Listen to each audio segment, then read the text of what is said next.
but I want to bring on the executive director of the Jet Award Foundation, former radio host and TV reporter, host of the Big Red Wrap-Up and Severe Reaction and the Let It Fly show, Mr. Michael Severe. How you doing, my friend? I'm good, Adam. How you been, man? Dude, I am glorious. This feels weird. I can't tell you how many times I've come on your show and you've interviewed me. And so for the roles to be flipped is weird, but I'm excited. I'm looking forward to it. So I appreciate you joining me. And I want to dive right into Heinrich Haarberg, man. What have you seen from him so far this year? Have you been surprised? Has he met expectations? What are the pluses? What are the things he needs to work on? What have you seen from Heinrich Haarberg so far this year? Well, I knew he was a great athlete based on watching him in high school. The couple of times I had a chance to see him, I saw him one time in person, and I knew that he was a great athlete. So I knew he'd be able to do some things with his legs. As a guy who studied quarterbacks for most of my life, because I wanted to be one as a kid, it frustrates the hell out of me, the things he does with his motion sometimes. I mean, it eliminates throws. He wants to be able to make downfield because he can't get his leg low enough. He can't get his body to the point where he can drop a ball in between defenders. So that's a little frustrating. But with all the injuries that have happened, the fact that they had no idea they were going to run this kind of offense when you go back to August, the fact that they're 3-3 and he's performed as well as he has it's a tribute to both the head coach, the offensive coordinator, and Heinrich Haarberg that they can get this done this way.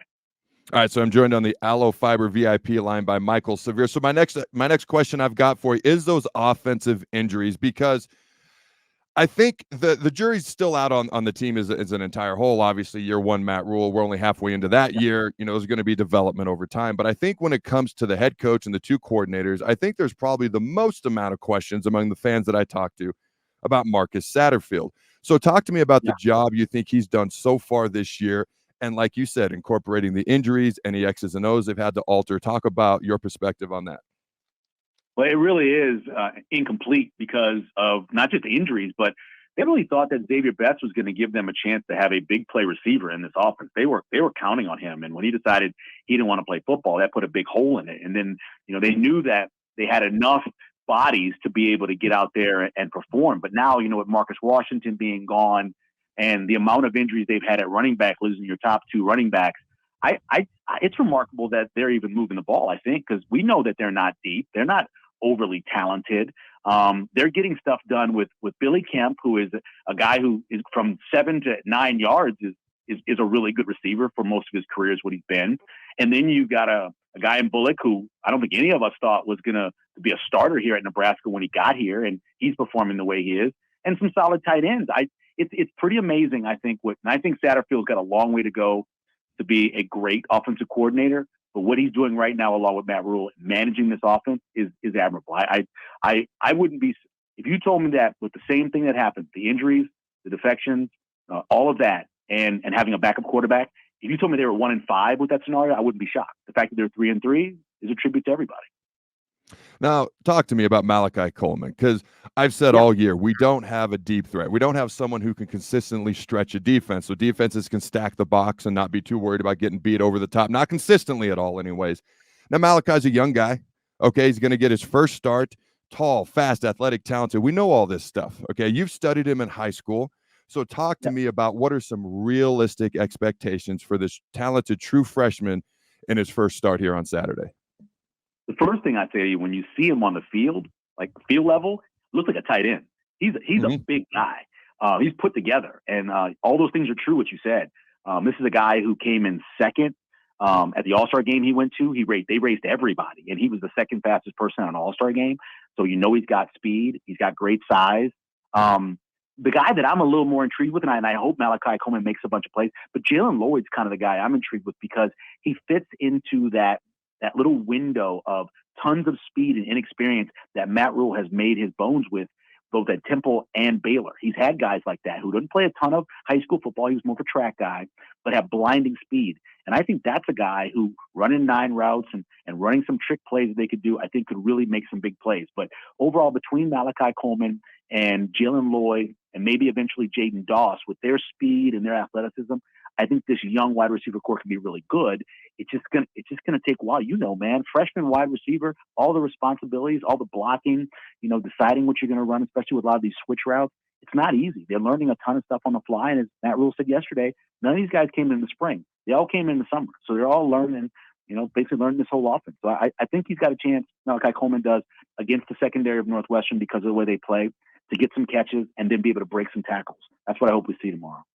Yeah, so it's a great point because Matt Rule talked about Jalen Lloyd getting some more reps, and Rule's made no bones about it. He cares about recruiting rankings, kind of. He more or less looks for big, athletic, fast guys that he can develop and coach up, and that's exactly what Jalen Lloyd falls in to that category. And I can't help but wonder if maybe there's a certain amount of plays that they rep with Malachi and a certain amount of plays that they give to Jalen so they can utilize their talents, because Billy's probably going to be on the field most of the time.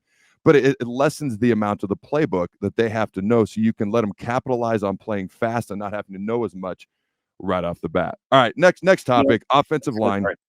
Yeah, talk to me about the offensive line, because a year ago they were beat up pretty good, about their play, lack of play, however you want to phrase it. What have you seen from them so far this year? What are they doing better? What do they need to continue to improve at the most? I still believe that some of the guys are out of position, and I think they'd be better if they could play other positions, but there's no bodies to fill in for them. I think Bryce Benhart's come a long way. If you watch, we all did watch Bryce Benhart struggle for 2 years. He's a much better player right now. Actually, out of everybody in terms of PFF, he's really the highest graded guy. It'd be him and Ben Scott by the way they played, and then it'd be Newelly. And then you have Piper and some of his issues, and then you have Corcoran, who I think is out of position. They're at left tackle. The best thing that could happen in Nebraska would be a healthy and ready to go Teddy Prohaska playing at left tackle. Then you could move Corcoran in. Maybe he splits time with Piper, and then you have Newelly and Benhart and Ben Scott. I think they could be actually a pretty good offensive line. But in the bottom line of the whole thing, and even though this is a defensive lineman, you can be strong and you can be quick and you can be all these things, but technique is everything with an offensive lineman. And sometimes when you watch these guys, I feel like they have very good technique, and because of that, they get beaten, and because of that, Hiram Carberg, and before that, Sims had a lot of pressure on them, and they've got to get a lot better offensive line. That means going out and recruiting and going into the portal, which is hard to do because it's the hardest position to get out of the portal, especially offensive tackle. And if they want to improve next year, that's probably the biggest spot. That and whoever plays quarterback next year out of the portal in terms of recruiting and development that they have to get done. You make a great point, because Bryce Benhart got a ton of heat last year, and he has played vastly better this year.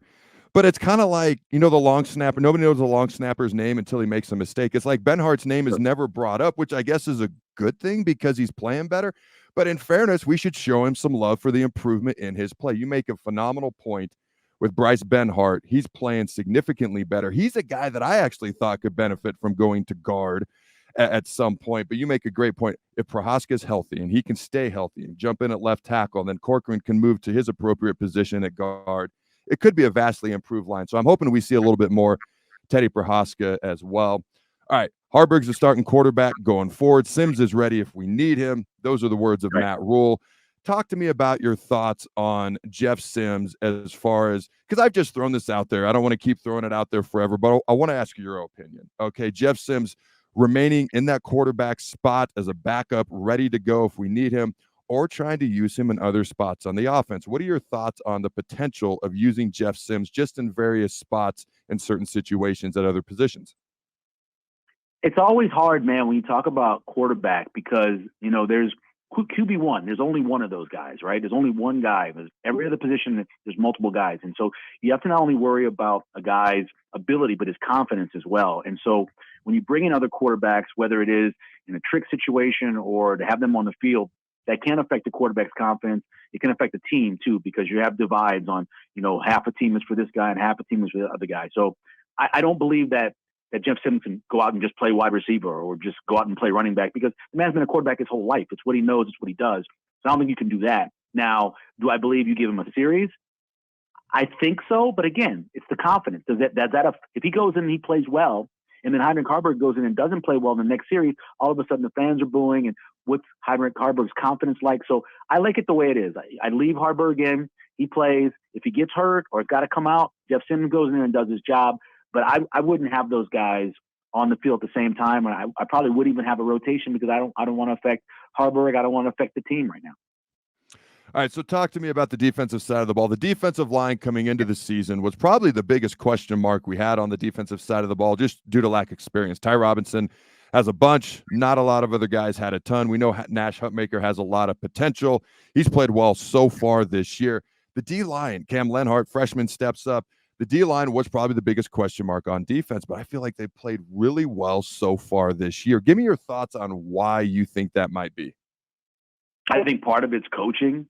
I think having a guy who played at a high level, who really knows the game well, and if you go down to practice and you stand around, Pot Roast, just for some reason, it's interesting.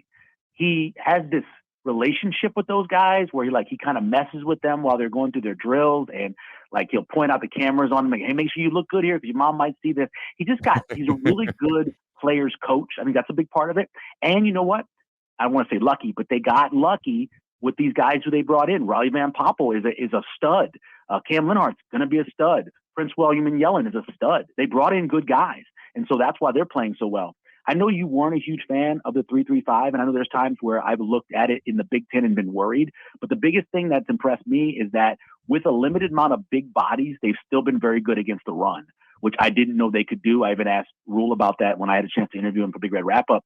I didn't know if they could do it, and they have. It's been the biggest surprise for me is that they've played the run as well as they have without a whole bunch of big bodies on that defensive line. Why do you think they've been able to play the run so well? Because we're one of the top defenses in the country when it comes to stopping the run, yet we're last statistically in the Big Ten when it comes to playing the pass. Why do you think when you got more speed on the field, we struggle versus the pass, but we're actually better against the run with, like you've said, not as many big bodies on the field? Well, I think that the stat why they're so low against the pass is because you got teams that are passing at a 68% clip. So 68% of the plays they're calling are pass plays because they can't run against Nebraska. So if you can't run and you got to throw, you're going to give up more numbers. And so statistically that'll happen. But I think the reason why they're so good, and you know this about defense, yeah, you can talk a lot about, I was talking about technique, and technique on offensive line. It's about will, right? It's about want to. And they have got those guys convinced. It doesn't matter if it's Phelan Sanford coming in, if it's Kobe Brett's coming in the secondary for somebody. It doesn't matter who it is. When they come in, they believe that they're the best person at that position. And because of that want to and the tackling in open space, I think that's why they've been so good. And also, you got guys in better shape. You had a couple guys on that defensive line who last year weren't in the best shape. I don't think Hutmacher was in the best shape he could have been in. He is now. I think Ty Robinson may have looked great, but I don't know if his wind was great. It's better now. So I think those are the key things. Those guys want to do it. They're playing harder. They're tackling better. And the coaching is a big part of it. All right, so you're the executive director of the Jet Award Foundation, and you help raise money for scholarships for students attending Metro Community College majoring in trade, and you give out the Jet Award, to the most outstanding return specialist each year. Now, if people want to help contribute to your mission and raise money for the scholarship fund, how can they go about doing that? Couple different ways. We have a website like everybody does, jetaward.com it's called, and there's a donation page there. Also, we have a gala every year. This year it's April 4th, next year it's April 4th, 2024.